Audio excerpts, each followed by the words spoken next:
Saudara, ratusan rumah di desa Tandihat, Kecamatan Angkola Selatan, Kabupaten Tapanuli Selatan hancur akibat tanah bergerak.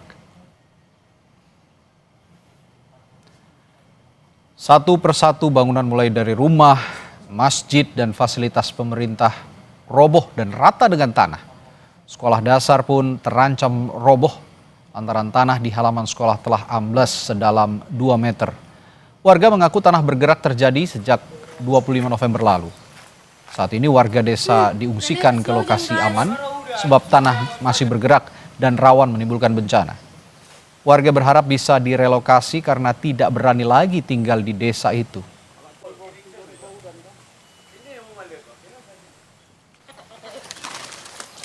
Ingin tahu apa penyebabnya nih, lantaran air pun nggak ada, air besar di sini. Jadi tanahnya bergerak atau gimana nih? Bergerak, berlahan.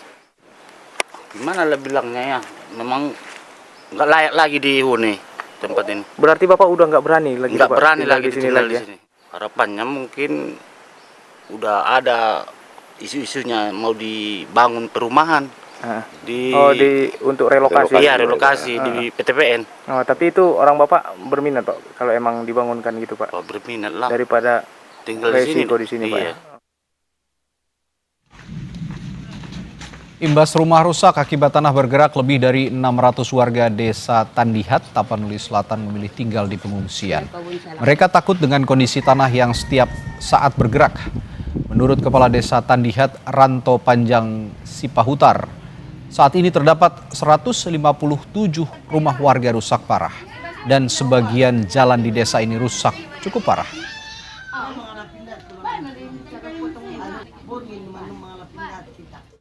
Dan Pak, tempat tinggal kami di Desa Tandihat itu Pak udah tidak layak lagi untuk dihuni Pak. Tempat pengungsian ini letaknya kami yang mengungsi di PTPN 4, Abding 5, Marpinggan Pak. Ya, untuk macam mana lah Pak, biar ada untuk tempat tinggal kami, dan ke desa kami udah nggak bisa lagi untuk ditinggali Pak. Desa kami itu Pak. Jadi butuh tempat tinggal. Butuh tempat tinggal Pak. Lalu sudah sejauh mana penanganan bencana tanah bergerak di Desa Tandihat, Kecamatan Angkola Selatan, Kabupaten Tapanuli Selatan? Kita tanyakan langsung pada Bupati Tapanuli Selatan, Gus Irawan Pasaribu yang sudah bergabung melalui sambungan virtual. Selamat sore, selamat petang Pak Bupati. Ya, selamat sore Pak. Ya, Pak Bupati, ini saya konfirmasi dulu. Tempat terjadinya tanah bergerak ini berarti lokasi yang sama ketika Tapanuli Selatan dilanda banjir bandang dan longsor juga ya, Pak Bupati ya? Oh iya, benar ya. Oke. Desa Tandihat. Nah ini berarti sejauh ini bagaimana penanganannya, Pak Bupati? Semua warga sudah kita ungsikan karena memang sama sekali tidak aman lagi bagi warga di sana. Dan kemudian juga sudah musyawarah warga kami di Desa Tandihat. Karena situasi tidak aman itu mereka bersepakat untuk kemudian direlokasi dan kami pun segera kebetulan berdekatan dengan hanya PTP 4. Jadi saya kira terima kasih ya respon sangat cepat dari PTP 4. PTP 4 sudah memberikan 9 sampai 10 hektar lahannya untuk tempat masyarakat kami di Desa Tandihat ini untuk ditampung. Begitu, Mas. Oke, ini berarti berbeda dengan hunian sementara yang juga diinisiasi oleh pemerintah daerah, Pak Bupati? Nah, ini ada melalui Menteri Perumahan dan Kawasan Permukiman Pak Marwarar Sirait. Kami terus ini dari 3 hari ini terus lakukan conference call ya dengan beberapa juga kabupaten. Beliau melalui jaringannya sebetulnya ini non budgeter, non APBN untuk percepatan. Beliau mengumpul beberapa mungkin CSR korporasi dan yayasan yang bergerak di bidang kemanusiaan untuk membangun rumah di sana hunian tetap.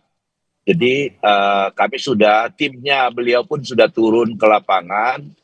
Dirjen dari Kementerian PKP pun sedang ada juga di Tapsel, dan Badan Geologi kami sudah juga minta tolong untuk diuji di sana dan hasilnya sih itu layak huni gitu. Oke. Memang yang jadi masih ada bukan masalah lah, saya kira memang lokasi desa kami ini kan memang agak jauh ya, dan semua akses ke desa itu juga terputus. Jalan-jalan yang kami bangun, jalan kabupaten terputus. Jadi sekarang karena lokasinya pun di perkebunan PTP 64, ya tentu jalan-jalan kebun itulah yang kemudian nanti dipakai, lalu untuk sarana lain tanggung jawab pemerintah kabupaten nanti untuk melengkapi air dan listriknya. Ya baik, Pak Bupati kembali ke tanah bergerak. Ini kan kemarin 25 November banjir longsor melanda di tempat yang sama. Dan pada saat itu juga pasti akan ada korban yang jatuh begitu. Nah pada saat tanah bergerak ini juga terjadi, apakah ada korban susulan Pak Bupati? Ya alhamdulillahnya tidak ada, karena masyarakat di sana kemudian oleh kepala desa juga untuk mengungsikan warganya, dan alhamdulillah pihak PTPN pun menyiapkan beberapa rumah-rumah karyawan yang memang masih sementara kosong diisi oleh warga kami di wilayah perkebunan PTP 64. Oke, dari analisis Anda Pak Bupati dengan juga ahli yang ada di sana di Tapanuli Selatan, kira-kira bagaimana pencegahan tanah bergerak ini dilakukan? Karena seperti tanah bergerak kan bisa ada potensi meluas ke daerah-daerah lain, ke desa-desa lain Pak Bupati. Sementara kan fokus kita, Badan Geologi yang datang kan ahlinya di sana ya, itu adalah memastikan untuk relokasi warga di wilayah PTP 64 yang sudah disepakati itu apakah layak gitu ya, oleh ahli dari Badan Geologi, itu kemudian tempat relokasi itu aman buat nanti masyarakat direlokasi ke sana. Nah lalu yang sekarang desa yang ada ini kami belum melakukan penelitian apa sebab, tetapi saya kira memang adalah cuaca ekstrim yang 3 hari tanpa henti dengan intensitas tinggi, tanpa henti hujan yang sangat abat lebat di 24, 25 dan 26 itu saya kira adalah faktor penyebab utama. Oke, penyebab utama cuaca ekstrim di 3 hari yang Anda sebutkan tadi. Tapi di lain faktor itu kan juga ada seperti kita diperbincangkan belakangan ini yang juga ramai adalah soal pembalakan liar. Apakah fenomena tanah bergerak ini juga ada kaitannya dengan fenomena ataupun tindakan pembalakan liar yang saat ini sedang ramai diperbincangkan Pak Bupati? Saya mohon maaf nggak tahu persis karena saya bukan ahlinya ya, tetapi kalau pembalakan liar itu kan kemudian dibuktikan di banyak wilayah kami yang di daerah aliran sungai itu kan banjir bandang, di mana kemudian banyak kayu-kayu gelondongan menghantam rumah-rumah warga kami. Kalau yang di Tandiat ini bukan banjir bandang, ini adalah longsor. Oke, longsor. Jadi, ya. Iya, gitu Mas. Oke, artinya belum ada analisis lanjutan apakah longsor ini juga apakah imbas juga dari itu atau belum ya, begitu ya Pak Bupati. Nah, belum. Baik. Lalu dari sana sekarang yang sudah dievakuasi ada berapa validnya, ada berapa orang, berapa kepala keluarga Pak Bupati? Ada 186 KK, dan itu juga lah yang kami ajukan untuk seluruhnya direlokasi, dan pihak PTPN 4 pemilik kebun juga sudah bersepakat memberikan lahan mereka untuk dibangunkan rumah tadi dari Pak Ara dari non-budgeter ini. Mudah-mudahan timnya sudah turun, itu segera bisa dikerjakan, mudah-mudahan layak menurut tim yang datang dari timnya Pak Ara Sirait. Ada bantuan dari Kementerian Perumahan dan juga PTPN ya tadi ya untuk menyediakan lahan bagi para warga yang kehilangan tempat tinggal akibat bencana ini. Terakhir Pak Bupati, singkat saja saya juga menerima kabar. Ya. Oh ya. Ya, singkat saja. Saya koreksi, bukan dari negara ini dari. Tapi tadi CSR ya yang Anda katakan ya. CSR yang CSR, baik. oleh Pak Inisiasi Menteri oleh Pak Menteri Perumahan ya. Ya. Baik, Pak Bupati terakhir singkat saja ini pertanyaan tambahan saya. Tadi juga saya menerima kabar ada habitat yang terganggu karena bencana ini. Memang terjadinya ada orang utan ditemukan